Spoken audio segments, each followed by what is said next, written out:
पैसे तो बहुत है, पर फिर भी इंडिया इतना बड़ा देश है, आप कैसे डिसाइड करते हैं कि कौन से इंफ्रास्ट्रक्चर प्रोजेक्ट्स को प्रायोरिटी मिलेगी? बॉम्बे वाले कहते हैं कि हमें चाहिए, हमारी कोस्टल रोड जल्दी तैयार करो, बैंगलोर वाले कहते हैं हमारा ट्रैफिक सॉल्व करो, इंटरसिटी हाईवे बनाने हैं। पहला सवाल मेरा ये था कि आप कैसे डिसाइड करते हो कि अब कौन सा चुने, यू नो। एंड सेकंड ये कि जो रोड पे तो बहुत काम हुआ है, एयरपोर्ट्स पे भी बहुत काम हुआ है, वाटरवेज पे हमने इतना नहीं किया है। इंडिया में हम काफी कुछ और कर सकते हैं अपने सी के राउट से, या इवन रिवर्स पे, सम प्लेसेस फॉर ट्रांसपोर्टेशन। तो वो क्यों नहीं हो पाता है उस स्पीड पे वाटरवेज? और ये जो मेन इंफ्रास्ट्रक्चर प्रोजेक्ट है, आप कैसे चुनते हो कि हाँ भाई इस बार इनका ये करना है, वो करना है, कौन सा करना है? देखिए, पहली बात तो ऐसे कि मैं आपको बड़ा अच्छा एक्सपीरियंस बताऊंगा। मैं जब मुंबई में मंत्री था तो Mumbai Pune express highway, Worli Bandra sea link project, 55 flyover बनाने थे और गवर्नमेंट में पैसे नहीं थे और मैं चाहता था कि गांव के रोड पहले बने। तो फिर हमने उस समय टेंडर निकाला था, धीरू भाई थे उस समय अंबानी, तो 3 में वो लोएस्ट है। फिर वो टेंडर देते समय मैंने कहा कि ये इनका कोड बहुत ज्यादा है, 3600 करोड़ है, आज के 40,000 करोड़। तो मैंने कहा ये 1800 करोड़ मैक्सिमम हो सकता है। तो मैंने नहीं कहने के बाद काफी कंट्रोवर्सी हुई, तो वो भी नाराज हुए। पर बाद में हमने MSRDC करके एक संस्था तैयार की। हमें कल याद है, मैं वो रामनाथ गोयनका जी का अवार्ड देने के लिए परसों दिल्ली में था, तो मुझे याद है उस समय धीरू भाई अंबानी के पास मैं गया था, तो उनको समझने के लिए गया, मेरे ऊपर बहुत नाराज हुए। बोले तुम्हारे जैसे बहुत मंत्री आते और जाते, अच्छा हो रहा था काम, तुमने इसको ये कर दिया। मैंने बोला नहीं धीरू भाई, मैं पक्का, तो नाराज ही थे। तो आखिर मैं सुनते सुनते मैंने उनको बोला धीरू भाई, अगर मैं ये रोड बनाऊंगा और 2 साल में बना के दिखाऊंगा तो आप क्या करोगे, मुझे क्या करोगे? बोले आप क्या करोगे? मैंने बोला ये रोड अगर मैं नहीं बना पाऊंगा तो मैं मेरी मूछें काट दूंगा, आप क्या करोगे? तो हंसते हुए रहे। बाद में ये रोड का मैंने जब काम शुरू किया तो मैं पुणे गया था, तो मुझे एक इंडियन एक्सप्रेस के जिनके नाम से एक अवार्ड है, वो करदड़ी करके पत्रकार थे, तो उन्होंने मुझे पूछा कि आप ये रोड बनाने वाले हैं, अभी आपने टेंडर रिजेक्ट किया, आपके पास पैसे कितने हैं? तो मैं तो बड़ा फ्रैंक और क्लियर, मैंने कहा 5 करोड़ रुपए है। तो उन्होंने कहा कितने दिन में रोड का काम पूरा होगा? 2 साल। कितना पैसा लगेगा? 1800 करोड़ रुपए।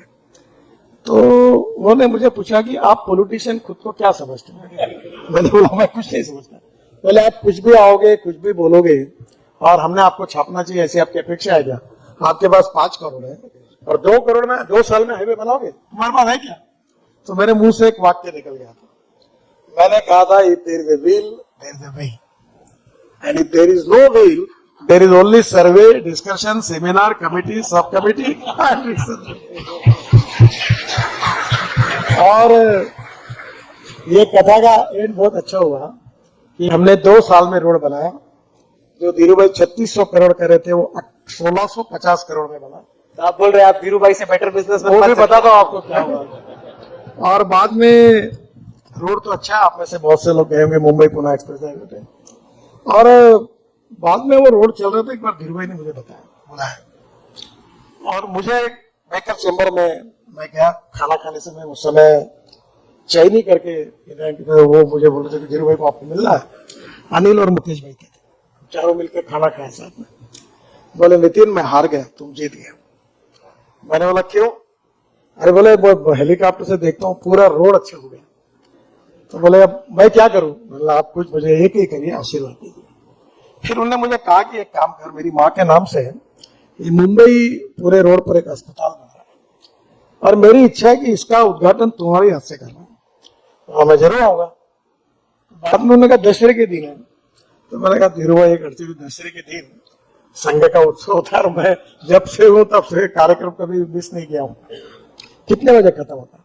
9:30 10 बजे। वो चिंता मत, मेरा हवाई जहाज रुका रहेगा, वहां से पूरा हो, हेलीकॉप्टर से हो, मेरे साथ खाना खाओ, उद्घाटन करो और मैं तुमको 6 बजे तक नागपुर छोड़ दूंगा। मैं उस कार्यक्रम में भी गया। बाद में उन्होंने एक बात मुझे कही और इसलिए उन्होंने कहा कि देखो मैं एक स्कूल मास्टर का बेटा था, जीवन में उन्होंने मुझे ICICI बैंक में उनको पहला लोन जो मिला उसकी कहानी बताई पूरी। वो लोन रिजेक्ट हुआ था और जब आखिरी बार जब शायद वो कामत साहब थे, लोन गया तो उन्होंने रिजेक्ट को अप्रूवल दिया।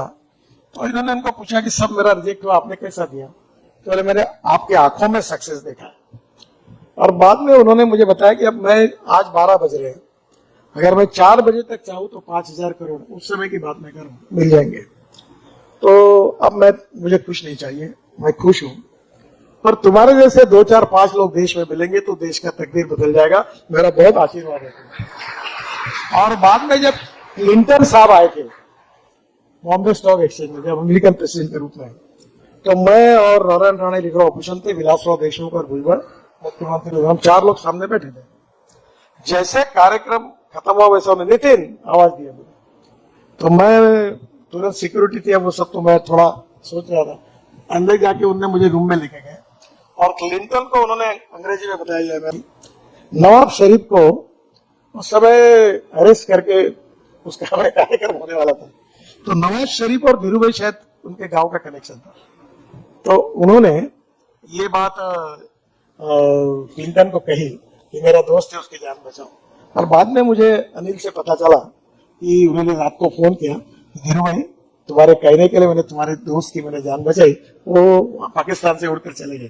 तो ये बहुत अच्छा। तो मैं यही कहता हूं कि पैसा आता है, पैसे का प्रॉब्लम नहीं है, विजन का प्रॉब्लम है। और you can donate eye but you can not donate vision, lack of appropriate vision problem है। और अभी देश में बहुत क्षेत्र में मोदी जी के नेतृत्व में पब्लिक प्राइवेट सेक्टर में इन्वेस्टमेंट हो रही है, तो मुझे लगता है ग्रोथ भी बढ़ेगी, एम्प्लॉयमेंट भी बढ़ेगा और देश में अच्छा विकास होगा। कि अभी जो ऑर्गेनिक वेस्ट है उससे ग्रीन हाइड्रोजन तैयार करना, अभी हमारे आईसी इंजन पर ट्रक आए जो हाइड्रोजन पे चल सकते, टाटा और लेलैंड के बसेस आई है।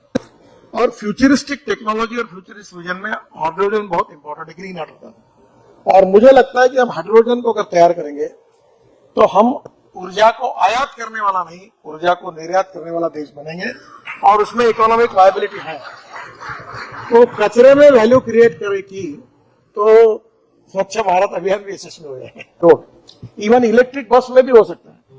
पूरे देश में 5 लाख बसेस एक पैसा न डालते हुए, देखिए अभी हमने टेंडर निकाला कि नॉन एसी बस का रेट है 39 rupees per kilometre, AC bus का आया 41 रुपीज पर किलोमीटर। हम देश में मुंबई में बस चलाते हैं, उसका खर्चा आता है 115 रुपए पर किलोमीटर।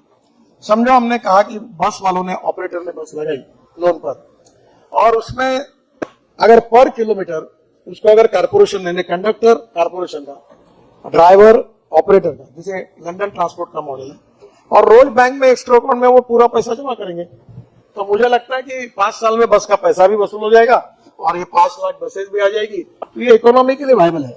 तो ऐसे बहुत सी बातें जो है उसमें मुझे लगता है कि हमारे यहाँ निश्चित रूप से पब्लिक प्राइवेट इन्वेस्टमेंट लाने के बाद बजट और ये दोनों मिलकर हमारी ग्रोथ रेट बढ़ेगी, एम्प्लॉयमेंट क्रिएट होगी